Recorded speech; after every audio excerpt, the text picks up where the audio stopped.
To install the snap mounting interface onto the Tempus Pro monitor, first install the Snap P adapter onto the Snap system interface. Locate the adapter stiffening rib with the recess in the interface, then flip over and install the 4 mounting screws into the holes on the top of the interface.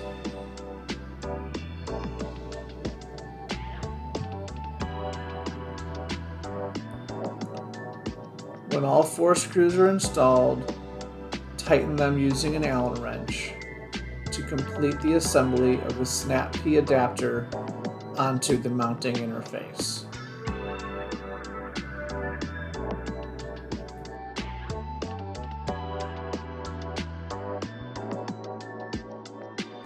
Once the Snap P adapter is assembled onto the Snap mounting system interface, you can install the monitor by locating it with respect to the holes in the bottom of the monitor with the bosses on the interface.